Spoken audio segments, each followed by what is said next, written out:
Hey, everybody. Welcome to the Daily Objective. And today is the Thursday Collective. We got a full house with more co-hosts, hopefully on the way to join us. And we're going to be talking about the latest breaking news involving Elon Musk and Twitter. So recently, Elon Musk became Twitter's largest shareholder by a landslide. And then more recently, I think in the last 12 or 24 hours, Elon Musk offered something like 40 some billion dollars to buy Twitter outright and make it private. I think make it a private company, which I think we'll figure out what that means. We got people here who can explain that a heck of a lot better than me. I am here with a star-studded cast. It's Nikos Sotirakopoulos, straight out of Greece. Hi. And straight out of Chi-Town, we got the finance capitalist pig himself, Jonathan Honig. Great to be with you all. And straight out of Los Angeles, it's a man who you've seen all over the world of entertainment, such as TV Talk on Ayn Rand Center. It's Mark Pellegrino. What's up, man?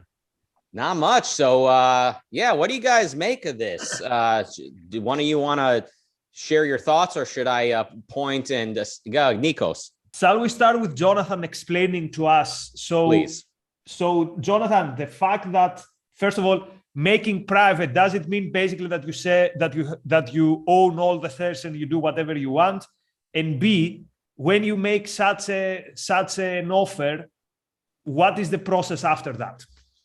Well, I mean, in many ways, Nikos, this is somewhat uncharted territory. But yes, in effect, what you're saying is right. I mean, the public right now, Twitter is publicly traded. That means that it is owned by shareholders in the public, people who use it and people who don't use it.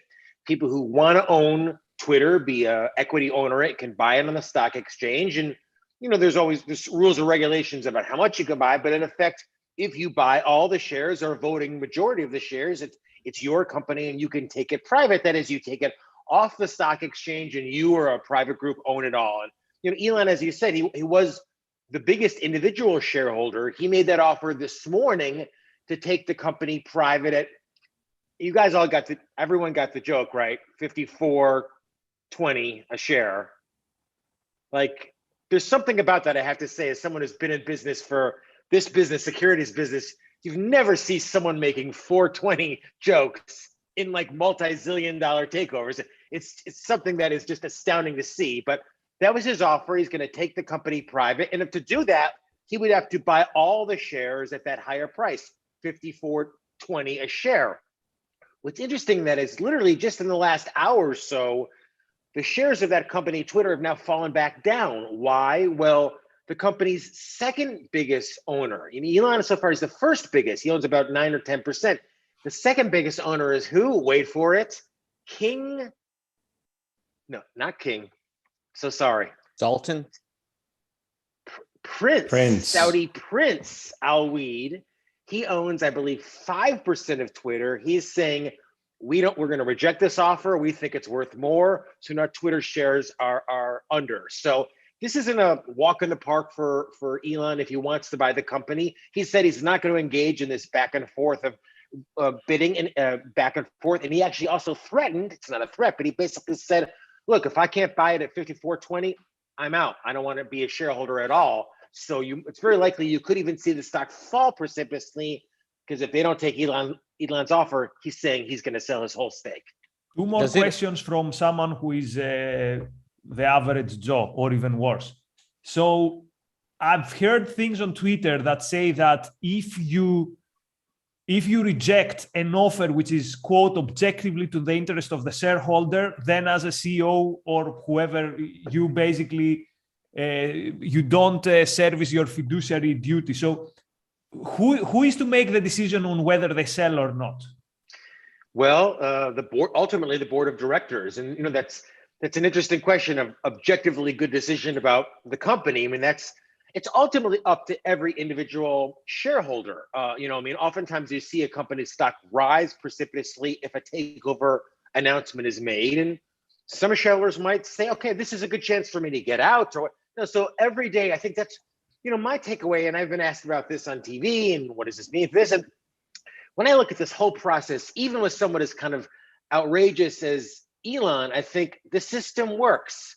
The system works. Every day, people who want to invest in Twitter, not invest in Twitter, use it, not use it, have done it voluntarily, without force, without compulsion. So, I come away and I say, the system works. But, to your point, Nikos, back in the dot-com era, there was a lot of dot-com takeover attempts made of companies, and the boards of directors said, no, we want more. We think it's worth more. And in hindsight, I think Yahoo is probably one that comes to mind that had, takeover attempt. They never sold, and ultimately a lot of the stock. So it's, it's a tricky game of what is a stock objectively worth, but that's what's being decided, and it's ultimately worth by who's leading it, right? It's the minds behind it. It's not like Twitter is this intrinsic value that is a value. It's the people leading it. It's employees. So this is this fascinating real life drama. It's like a reality show playing out in real life, and now all of our screens this morning. And last question, and then I'll shut up. Someone needs also to explain the 420 joke. Oh, wow. Well, so 420 is, I guess, April 20th. It was like a holiday for marijuana smokers before marijuana became like basically legal everywhere and mainstream. It was like a thing. So like at 4:20 p.m. and at 4:20 a.m. if stoners were ever awake at that hour. And on April 20th, a bunch of lightweights, a bunch of amateurs would get together and smoke their drugs. But we know, like, it's like people getting drunk on New Year's Eve. It's amateur hour. Now, I don't smoke weed at all. It's like a U.S. Joke about marijuana culture. And Elon, this was amazing, just him about his look. I think I don't love the fact he's associated with it. I don't think it's a great look. But beyond just the thing with Joe Rogan and him toking away, he made a private offer for Tesla a few years ago. You might remember. What was the price? Something 420. $420 a share. So, there's something about this guy that's just, he's having way too much fun to watch. He's having way too much fun with this number. It's like 69 and like using it every opportunity. It's like, how old are you again? Like, anyway. But so that's the state of the thing there. At this point, it's early in the game here, but it doesn't look like Elon is going, unless he's going to pay more. And he said he's not going to take over Twitter, and someone else will lead in the company other than Mr. Musk. I have a question now. So when Elon says, if I can't like buy this company and change it the way I want to change it, I'm going to sell my shares possibly, and that's not a threat. Would it hurt Twitter if he were to sell the shares he just bought? Why would it hurt them? It would hurt the current owners in that it would all of a sudden be a big rush of shares to the market at one point, and that would push the price down. It's like a supply and demand. And so all of a sudden you've got someone owns 10% of this company saying, all right, I'm going to get it out. So that could, even the anticipation of that could push the shares down 5 or 10 or 15% in just a couple of days, just as the possibility of the Elon coming on the board pushed it up. And that's why I go back to this idea of like, what's it worth? I don't know, but I don't own Twitter. So I don't have to make that decision. So I just love the mechanics of a real, we don't have a true free market, but even a semi-free market, it works. These are people trading always on an individual basis in their own self-interest. You can buy Twitter, you can sell it short, you can have nothing to do with it, you can use it, you cannot, you can apply there, you cannot. It's all done on a voluntary basis. So, and one of our super chatters, and we appreciate those, so we need more super chatters, is saying Elon's having too much fun. And there is something about that it's wonderful to watch. He wants to benefit the company, he wants to make money, and he's also having fun doing it. There's something about that has a great sense of life. Hey, I have a couple of questions, and forgive me for my ignorance, but does the Saudi prince's threat lowering the price stock indicate that there's far more confidence in Elon taking over? And is it possible, the second question sort of piggybacking on that, is can the other shareholders gang up on the Saudi prince and say, screw you, we're taking this anyway because we like the offer? It's funny. We're so used to, and this isn't you, Mark, in particular, but like we use these terms of force in trade, like as like ways, arts of speech, but not literally. But yet we're the only ones in the real world who actually distinguish between political force and an economic force. But yeah, I mean, you're going to see, boardroom brawls and fights and shareholder fights. It's ultimately about trying to decide as shareholders, what's in your best interest. So now what the prince said was basically he's not going to support Musk's offer. Musk's offer was at $54.20, and a lot of shareholders are now saying, look, this stock was $70 within the last year. So they're just saying, we think this is worth more. We don't want to sell out now at $54. And that seems to be what the prince is saying right now. And, that's why the stock is moving lower. Not that it has, I think, in my opinion, more or less confidence in Musk, but just the sense that, maybe Musk can't get the majority of the shareholders to sell to him at $54 a share. So it's kind of TBA at this point. Can I ask one more question, which might reduce our collective IQ by points? But again, sorry, I have no idea about these processes. What if there's literally one shareholder that has one share that doesn't want to sell it to Elon Musk? Does this mean that he cannot go private? No, I mean, it doesn't have to be every single shareholder agrees. Certainly not. It doesn't have to be a unanimous vote. Some controlling block, in effect, gets big enough that they hold all the cards. There are a few big, large shareholders, BlackRock, you heard a lot of names, Fidelity, that are major fiduciaries, and there's a lot of influence from outside companies that advise those shareholders. So I mean, this could kind of play out back and forth quite a bit. And to be honest, there's also a question of what's good in terms of the economy right now. I mean, we're not here to discuss the economy, but there's a lot of indications that the economy is slowing. Interest rates are going up right now. So, this is going to be a fascinating, battle, if you will, as to what's best for the company and who's best to lead the company. And, it's all being done without fists, without force, without government edicts, without, government designated who needs to be on, who needs to be off. So it's just, I think we should, in my mind, we should point to it as an example of, the system, hampered as it is, working. This is, trade. This is voluntary interaction. And, who's ultimately benefiting the most, in my perspective, is the person who doesn't pay a cent for the service. Their service is uninterrupted and only gets better day by day. And if they don't like it, they go down the street, it costs them nothing. So it's been fascinating to watch. My prediction is that Elon doesn't buy it. He walks away, and I don't know, maybe start nothing something happens. And dumps the shares. I don't know. I've never seen this before. I mean, you've never seen kind of individuals. Interestingly too, I'll mention this, and I don't want to dominate, but Tesla, of course, Elon is the majority owner of Tesla. Tesla's stock is down dramatically today. Why? Because the anticipation is, boy, he's going to need some of that dough to fund this takeover of.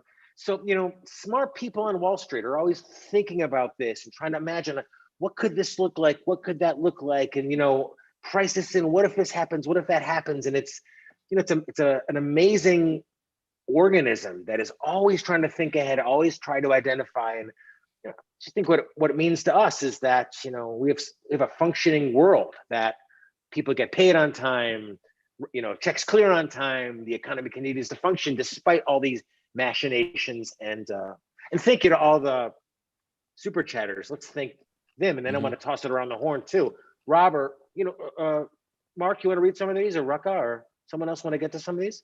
I don't have access to the super chatters, so maybe somebody else I don't mind reading. That's fine. Hit these, because these are the ones who are supporting us in voluntary free trade, and we appreciate them so much.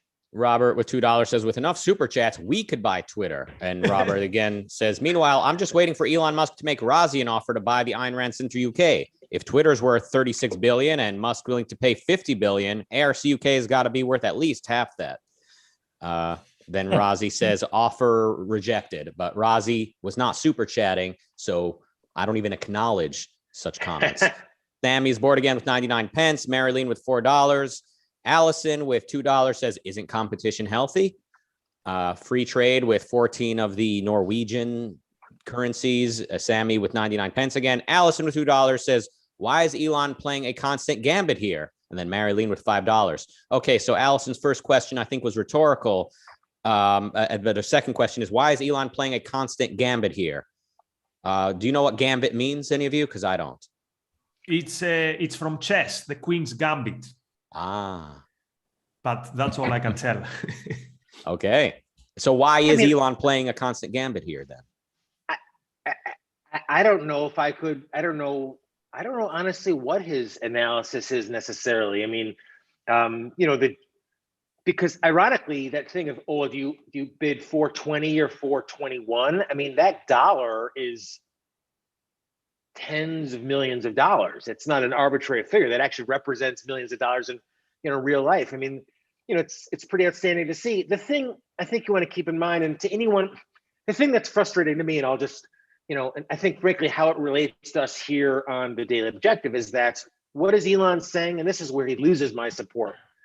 What is he saying? Twitter's violating free speech. Twitter's censoring people. It's hurting democracy. Ugh. So I shudder a bit at kind of some of his kind of rationale about this. There's no, in my opinion, there's no censorship going on with Twitter. There's bad management. And maybe that's what Elon can bring. Or fraud. I think there's a form of fraud going on there. If they advertise themselves as a free speech platform, but they're in fact, not allowing certain voices to have the same strength as others, then which is their perfect right with their platform, then advertise that. We let everybody sit on here, but we're not going to magnify some voices, and we're going to give others undue magnification. So I think there's certainly fraud going on. Well, quickly, sorry, go ahead, please. What fun would be the Thursday Collective if we would disagree? So I will disagree with Jonathan and say, okay, not disagree in essence, but I would say I like what Elon Musk is doing, because everyone says, oh, I hate so much that Twitter kicked out Trump, blah, blah, blah. Someone should do something. And Elon Musk says, I want something to be done. So here is, I don't know, tens of billions. So give me Twitter. I'll be the change I will become the change in the world I want to see. And of course, Twitter is going to be like way more fun with Trump being there. And of course, it's not censorship, but it's ridiculous. It's ridiculous that you can have Russian officials on Twitter and not Trump. So I think, or the North Korean government also has, I think, a blue check mark on Twitter. Sorry, who? North Korea, I think, can tweet without impunity, as I'm sure the Chinese Communist Party can as well. You guys know, Trump has his own web platform now that he doesn't use, right? We've talked about this. Mm-hmm. Yeah, but Twitter is going to be a different place with Trump back, so it will be fun, and I am looking forward to it. And it's being done in the right way, not with any state official intervening, but someone says, I don't like this, therefore I'm going to change it. And Jonathan, but don't you think that the lines are a little bit blurry nowadays when tech personnel do go over to government and start advising in government positions and are actually taking the commands of government, using the standards of government to block out certain information? I mean, Twitter and Facebook did stop, essentially knocked off a Washington Post article, a legitimate newspaper with information that could have changed the election. So they did pretty much put their fingers on the scales of the election in a way that proved how powerful they are. And if they're in collusion with the government, then there's something to be said about censorship. It's not something that we can just blow off because, hey, they're a private company.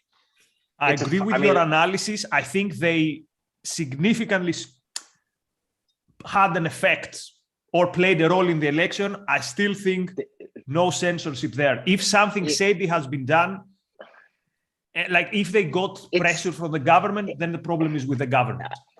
Everything in that mixed economy is shady, and you don't know, is there what kind of, so this is, I see the whole thing is the thing to talk about is the mixed economy. That's the issue here. It's that potential for influence. And when I quickly want to follow up, and Rucka, you've been too, for someone as popular on social media as you are, you've been too quiet. But Allison, thank you again for your support, and thank you all for your support. We've got the whole crew here for you today, every day, talking about these issues. We can only do it because you're sending us your super chats. We need that support really now, especially since Razi's getting the live acts together. Allison says, I wasn't being rhetorical. Why doesn't Elon just start his own platform? He has the money and the audience for it. What would he change? I'm being serious. And, you know, he might start his own platform, but it's also, I'll just say, he might also buy this and change it. People don't remember, Mark, you probably do, Banana Republic. You know, Banana Republic, when I was a kid, Banana Republic was where you bought t-shirts and shorts. Very cheap, lowbrow couple. The Gap bought it, they changed it, they made it upscale. Same thing with McDonald's. Ray Kroc didn't start McDonald's, he bought it, he changed it. So that's what management is. So you can take something and you can turn it into something more valuable.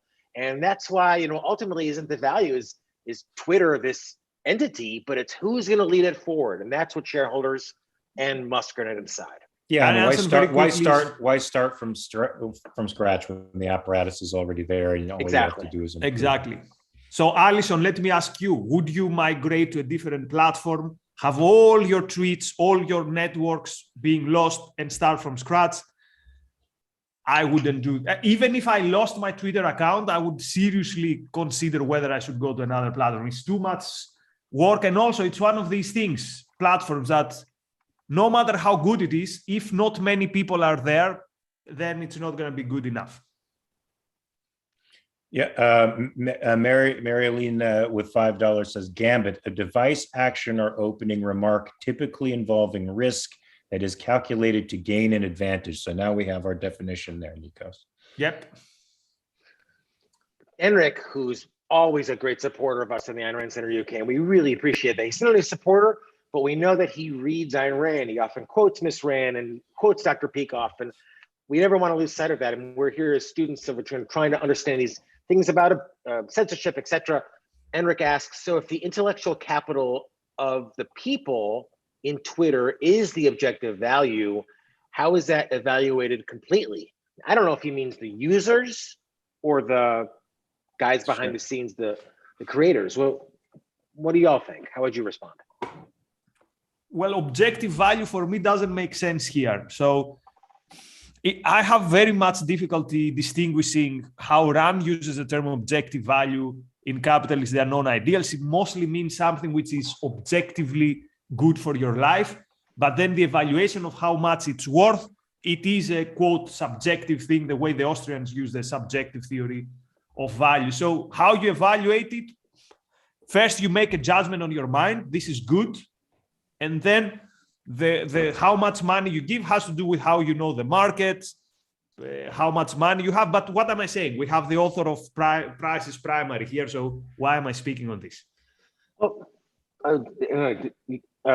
I don't understand the question exactly. I mean, I think, you know, things are, Miss Rand's discussion of valuing, is it in capitalism? Nikos, you guys know these things. You know, she talks about basically market value, objective value, you know, why is the, God, I should have brushed up on this. I didn't. So, for example, why does Elvis Presley sell more than Mozart? Something like that. Right, and something like, why does the shop girl, something to the effect of the shop girl can only afford this or that? I mean, it's, please go back and read it, and I should have brushed up on it, but doesn't a lot of what she talk about in effect context, that it's, you know, that value is not held intrinsically into the item or the element, it's in the context to the person using it and the person engaging with them and the valuer of it. So, you know, what you might find is that a lot of the larger, I'm just asking about Twitter, I mean, maybe you'd find a lot, I'm just speculating, maybe a lot of the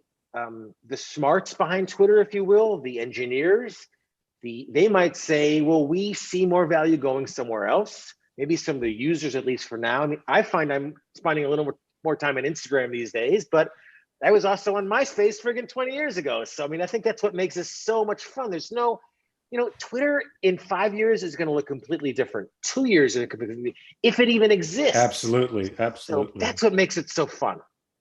Yeah, we forget about how little influence it had just a few years ago, and it'll be that way again. I mean, TikTok is taking over. Remember how Snapchat was huge for a while? I mean, there's tons of social media platforms that are competing with Twitter. So, and what was the one with the Vine? I mean, Vine. And yeah, Vine and Rumble, and there's just so much now. And Robert was on a Facebook page of the Ayn Rand Center UK a couple of days ago, like, I'm being censored. I can't be on Twitter except for, this one and that one and that one. I mean, Nikos, even you have to admit that. I mean, Trump has so many places to shoot his friggin' mouth off. Twitter. So I'm like the Trump representative in the collective. No, I won't admit that. I won't admit that Twitter didn't play a political role in the election. It totally did. My only disagreement, which is an important one with other people, is I think that Twitter has the right to do that. And we have a right to tell them, look, you did something which at least recognize that it played a role. Whether it's immoral or not, this has to do with how people view it. However, I will agree in one thing with something that Don Watkins wrote some days after Trump was kicked off, which back then triggered me, but thinking about it, he was right. He said that Twitter should ban everyone who claims that the government should take it over by force. And by the way, I would use the same argument. I would become even more radical with that. If you hate fossil fuels that much and you are a consistent someone who is using libel or lies against fossil fuel companies, I would be in favor of the comment saying, okay, you know what? We don't want to deal with you. You hate us so much? Okay, good. Figure out a different way to do it. Of course, only in a free market and not in a market where it's a government monopoly. But yeah, I don't see why there is any contradiction there. Twitter did play a political role in the election. How? A role that might be dirty or however you call it. And at the same time, they had the right to do it. What role did Twitter play? They kicked Trump off 3 months after the election. No, well, for my part, it's the restraint of the New York Post article about Hunter Biden, which I think would have had a massive effect, right? Since a large percentage of the people read it. You couldn't read it anywhere except for also in the New York Post. I mean, right, Mark? I mean, it was okay. I don't even know what it is, but it wasn't on Twitter, but it was. It was a Facebook. Post? Facebook banned it. Yeah, like they blocked them temporarily. I think they blocked them temporarily from Twitter as well. And the New York Post had to go through incredible machinations to get the article reposted. But by that time, it was too late. And a large percentage of people, somewhere in the neighborhood of 35% of the people who voted for Biden, said that had they known this information at the time, it would have affected the way they voted. That is a massive influence. That said, I think it's great to live in a country where we can deplatform the political class. It shows that, what the political class serves us, and we have the power over them. It's not the reverse, which they try to. And yet, I'll just say, and thanks for acknowledging that. Yet DeSantis, who I don't follow so quickly, I don't even like politics. I hate talking about, but as I understand it, DeSantis in Florida basically made it illegal, as I understand it, to deplatform politicians. They're given some kind of protection as politicians. Rucka, get in here. What's your perspective of this? I didn't even follow the whole Hunter Biden thing. So obviously it did keep it out of a lot of people's periphery. But look, there's a lot of just looking at Elon Musk in general, there's a lot of fun that he's having that's like inspiring and like speaks to the times we live in, when like you could have a billionaire who's also like kind of a quote shit poster, having fun. He's having a baby with a popular singer who's also kind of a social media phenom, and they're naming their kids a bunch of numbers. I mean, there's a lot of fun. And this is all, by the way, I think there's a good chance I can see Elon Musk's house out my window. I don't know where he lives, but it's all happening. A lot of it in Austin, all these very small towns. So it's a very exciting time. That being said, I've been on record and will be on record being uncomfortable with a lot of this. Just because we like Elon, we like that he's helping Ukraine. We like that he's pushing to change Twitter. There's a good chance that the next billionaire to come along can be pro-Hamas. There's a good chance that the next billionaire to come along could be an anti-capitalist and, avid social justice warrior. There's a number of things. But he'd be much less fun and I think much less popular. Well, he could be much less fun, but equally powerful. There's a joie de vivre. Well, Soros is one of those types, I guess, but there's a joie de vivre to Elon Musk that is attractive. But I wanted to say something about DeSantis. I think DeSantis is the authoritarian for the conservative side and doing just as awful stuff as the left is doing, probably angling for a shot at 2024. What do you think? I mean, I think Trump is probably going to enter the race in 2024, but do you think DeSantis is going to try to compete with Trump, become the vice president under Trump? Or this is a nightmare scenario for me, his re-entrance into the political sphere in 2024. What do you guys think of that?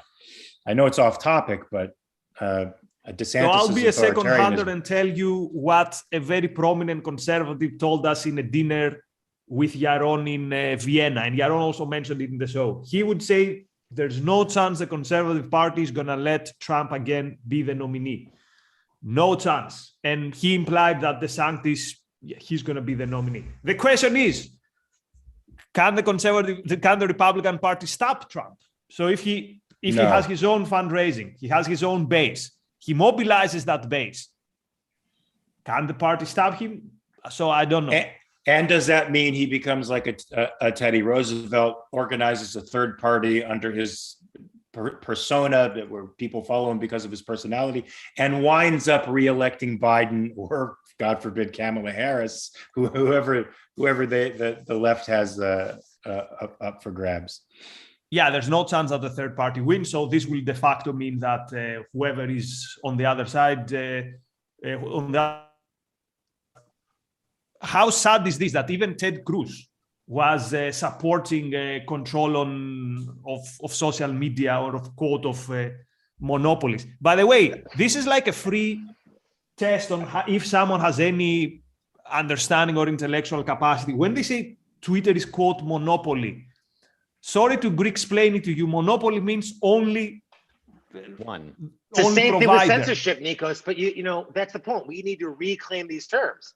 But objectivists, even, I think they think, there is a monopoly, but there is some censorship going on. I mean, there's definitions of what this stuff is. Yeah, but there's no monopoly and there's no censorship because these words mean something. That's true. Yes, that's true. But I'm not surprised by Ted Cruz taking the stance he's taken. He seems to be a power luster, and this is an opportunity for him to lust for power legitimately under the conservative umbrella. So I think the vast majority of people watch Ted Cruz for 5 minutes and they can smell it. They can say, remember when Will said, yes, get Jada's name out your mouth.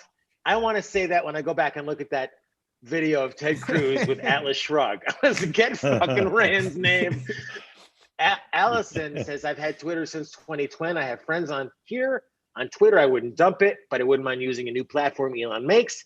I have both sides line up, and she makes a difference. I'm like, isn't that what's so awesome about America? Is like government doesn't come say, here's your social media platform, free trade with 50 Swedish krona. Thank you, Michael Pell. Thank you, Mark. Collusion occurs.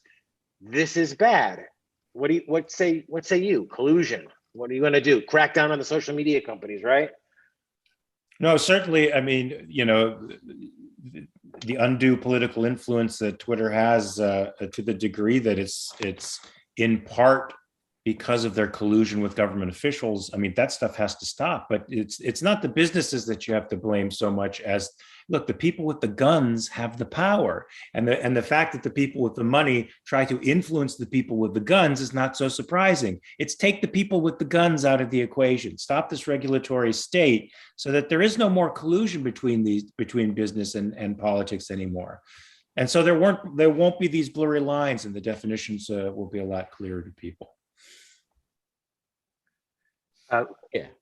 So what Elon is doing is, like Jonathan described, he's taking the legal rights respecting route to make the change, to bring about the change he wants to see. A lot of people would say, okay, but if I don't have many billions of dollars, if I'm not the richest person on earth, then what choice do I have but to lobby for the government to put pressure on social media, which is what a lot of right wingers were doing up until recently, and still, but up until Elon stepped in, their solution was antitrust, quote unquote, whatever that even means. Regulate, pressure Twitter to have some kind of fairness doctrine, as it was called on the radio and TV airwaves back in the day. Well, have you heard this one? here in America, we have the Bill of Rights, right? So from time to time, you hear the thing of like, well, we need a air passenger Bill of Rights. So I've heard this one now recently from conservatives. We need a social media Bill of Rights or a digital Bill of Rights that, as an objective, as you'd like to think, aren't these principles that apply to everything, or do we need a separate means of rights respecting in the digital world than I don't know, like to hear Adam Massoff's which causes rights inflation, which makes them essentially meaningless. I mean, that's what Roosevelt did with the Second Bill of Rights. That's what I think the UN Council on Human Rights has done when they produced their document on human rights. From Article 22 on, it's just a series of entitlements. It has nothing to do with principle anymore. So yeah, these individual rights that are encapsulated in the first 10 amendments of the Constitution are universal. They apply to everything. We don't have to make. Even Rand mention that in Man's Rights. She talks about the Democrats' like 1960 platform with all these bullshit rights. Nikos, it started with Roosevelt. That every person has a right to be free from want, to have a job that supports them, to have a chicken in every pot, a roof over their head, a car in the garage.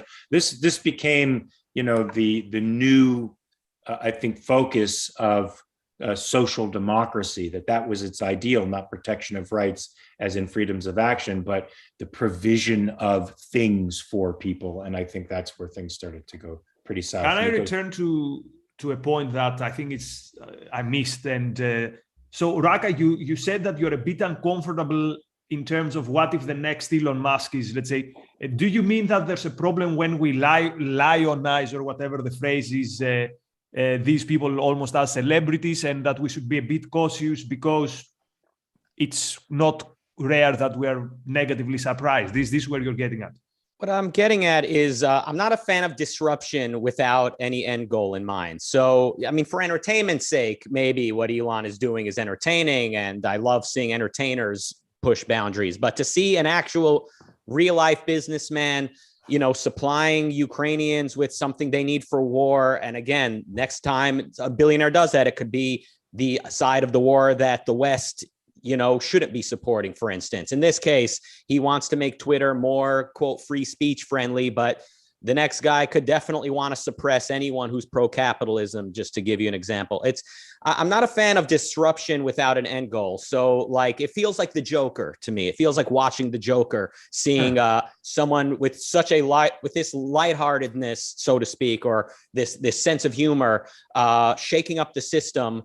And Elon has played many games before, right, with involving stocks and crypto type stocks, right? He did something that upset a lot of people.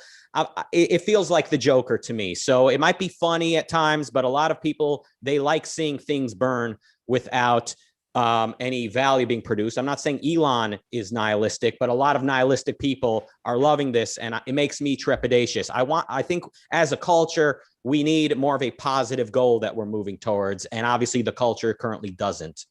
Okay, no disagreement here, and remember, No. I have to just say, I mean, Elon has talked explicitly about the changes he thinks needs to be made at Twitter. He's pledging, real money that shareholders can take advantage of. Here's a guy who, I know you didn't suggest this, Rucka, but he figured out a way for a friggin' rocket to launch itself, then come back down and land itself. I mean, he is a visionary. I know he's a mixed case, but he really is a visionary. And people want to work for him. They want to invest in him, and they trust him because he's produced some pretty amazing things. So I don't think that this is that sense of watch it all burn that you'd see with a ne'er-do-well who just inherited money and is just pissing it away at anything. I think that he's having fun with it, but I think he has a vision. He's transformed, and I'm not a huge Elon fanboy, but he's transformed a lot of technology and could do it for social media as well. Look, I don't see anything malignant about the guy, to be honest with you. The same. I'm in the boat with Jonathan, and I think people can make those distinctions. But I think Rucka was referring not to Elon Musk, but the people who can't wait for Twitter to to well, change that's what hands they and say, stuff. right? They say, oh, these billionaires, they're going to space and they should be helping the poor. Oh, they're just spending their money on Twitter. They should be helping. So there's that altruism. We'll click back and say, oh, he's having too much fun when he really should be taking care of those in need. That's a fear of mine. Look, I mean, like I said, I don't think Elon Musk is nihilistic, but some of this does sometimes feel like watching the Joker. There's all this excitement. A lot of people, they are excited maybe for some of the wrong reasons. And like I said, the next billionaire, the next very powerful person could actually be the Saudi prince or an American / Western businessman who has a lot of FU money and very different goals. So there's something about shaking up the status quo without a positive end goal in mind that makes me uncomfortable. But maybe I'm completely missing the mark on this. No, I think we have that Sith Lord in George Soros. I think he's that guy who, for whatever psychological reasons, is the photo negative of an Elon Musk who is working to actively corrode and undermine very good things in the world. So that person exists. We're getting great super chats, by the way. We appreciate it so much. I mean, Razi is working so hard in the UK to bring Ayn Rand's ideas and study and books all over the UK and all over Europe. Free Trade says the right has to take a lot of the blame for the left's dominance of social media because they're apparently really bad at tech development.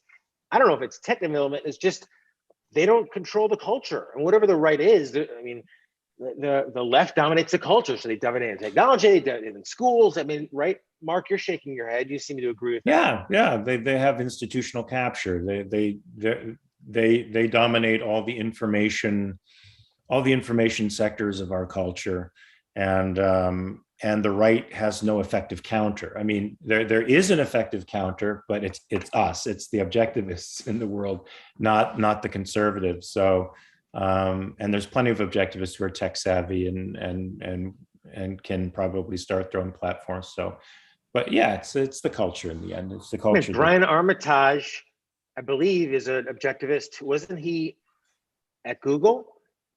Isn't he the gentleman who was at Google? I don't know. There's Larry says, thank you for your support. Larry Green says, this is where the cool kids are. Thanks for making social media fun. I just say thanks for learning objectivism with us. I mean, it's so interesting.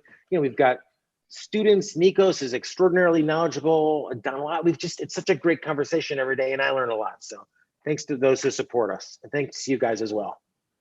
Okay, so are we wrapping up then with final words? So my final word is Kirk Wilcox, I think, has started this meme, Ayn Rand, villains are unrealistic, and then he posts something that shows that they're not.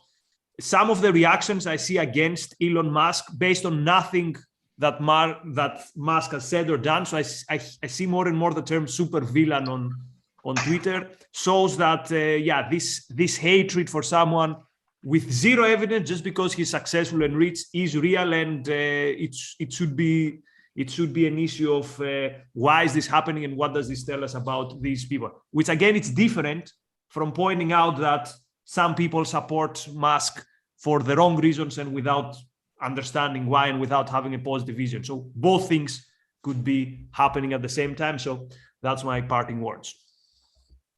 I guess I'll share some parting words. I remember when Kanye West was making a lot of noise for his support of Trump, there was a lot of excitement on the pro-Trump camp, and Ben Shapiro famously tweeted out, "Dear conservatives, live by Kanye, die by Kanye." Meaning, like, you don't know what this nut job is going to say tomorrow, so be careful, before asking him to marry you. And I've been saying the same thing to objectivists or to anyone who's excited by Elon Musk, live by Elon, die by Elon, or live by rogue billionaires turning the world into their personal playground, die by rogue billionaires turning the world into their personal playground. Does that mean rogue? Can I just say, is that like saying robber barons? No, it's not. Yes, it is. It's the same weird? What is rogue billionaire? Okay. What makes I mean, them rogue? you're turning them into oligarchs instead of just like men with a lot of money who produced a lot of value, who can do a lot of things in the world. Yeah. What is Elon Musk is Listen, what is this? It's a Beat rogue up on billionaire. Rucka hour, guys. I expressed my perspective, but there's a lot I like about Elon, especially what he's doing now. I think is great, but I've got some trepidation. I've got a kind of women's intuition about what's happening here that I think. Women's intuition. All right, well that's cool. Yeah. What are you gonna? Actually, there's an arbiter on this, which is time and reality. So let's see. I mean, we can't predict.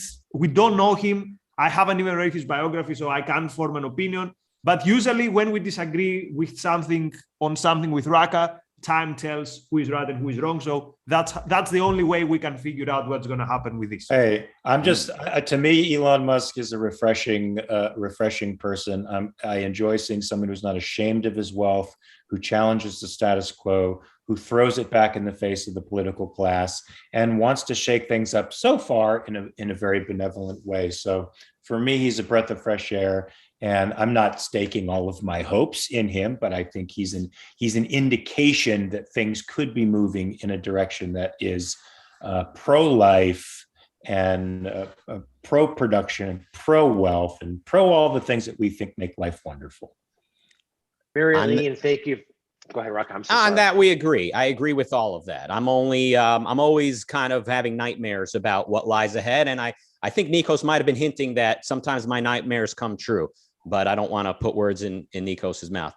We got some super chats. I don't think we got to, so should we run through them? Marilyn please. Says Virgin Atlantic gave me an ice lolly. I understood a couple of those words. Allison says he takes over. How would one determine misinformation? I mean, that's kind of a point I've always said. Jordan Peterson and Rubin were talking about creating their own alternative. I mean, there needs to be some rules. Who decides what's misinformation, what's what's slander, what's pornographic? Someone needs to make these decisions one way or the other. Sammy's bored again. Thank you. Ellie, do you have something? Someone needs to decide, right? That's what management does at Twitter, in your house, at the restaurant, at your radio, and that's right. But again, a lot of people will think this is partisan, this is biased, right? So either way, we're going to end up back where we started, in my opinion. But hey, look, the great thing is we get to sit back and watch it all in the U.S. because conservatives are going to usher in that we need a government choice. We need, I'm so sorry to interrupt you, but no, it's all good. Ellie with 10 Australian dollars. Sorry, I'm a little distracted trying to get to these super chats. Money coming in. We got money to count here, okay? Capitalist pig. Ellie says, at the very least, this has probably made a lot of people used to being favored by Twitter realize it could swing the other way against them. Maybe it's enough for Elon to have opened the discussion. Yeah, that's a good point. Marilyn, thank you again. Jax Schumann, the one and only, says, hey guys, miss catching you all live. Jonathan, would love to see you guys do a show on BlackRock sometime. What is BlackRock? Sorry, I don't know what that is. BlackRock is a hedge fund. I was excited. It's a major institutional investor. So a lot of mutual funds and whole investment businesses built by BlackRock. So they're a major voter in the sense that they own a lot of companies and are major investor a lot, and we'll absolutely do that in the coming weeks for sure. But they got aren't they worth something like $4 trillion? I mean, it's something enormous like that. They're worth a lot, and they invest a lot of pieces. So they're like, if you've ever heard of Vanguard or Fidelity, they're among the biggest. Same thing, and they've got a very well-known. I think. Well, we'll save it for the show, as they say, but Larry Fink, I believe, is the head of BlackRock, who's unfortunately pretty political and is a very, as I understand. So we'll get to it. And thank you, Jax, for your support and for being here live and for supporting what we're doing and what Razi does with the Ayn Rand Center. So thanks, Jax. Is there any hint on the return of season 2 of TV Talk? Yes, it's coming. I think we were originally planning on next Friday, but I think I have to travel to a convention in New Jersey, so I don't think we could do that date. So we'll have to figure out when exactly. So I'm telling Jax right now. A convention in New Jersey does not sound worth your time. I say we bring back TV talk. Yeah. All right. That's exciting. It's coming back. Is there a show that you're returning with that we can all start watching now, or have you not decided? Yeah, yes, there is a show. What is it called? Is it called Station 11? I think it's called Station 11, but I could be wrong. Jax thinks it's called Station 11. All right, everybody, figure out if it's called Station 11 and check it out. All right. Anyway, guys, we've gone longer than we wanted to, but that's the beautiful thing about the Daily Objective. There's no format and no predicting how it's going to go. Yes, it is Station 11, confirms Allison. All right. Should we wrap it there? Thank you, everybody. Thank you all. See you all coming up today.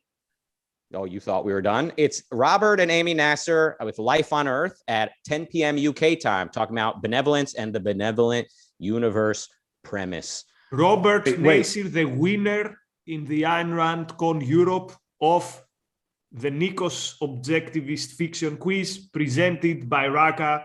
We had so much fun and laughter that night. This whole thing is fixed.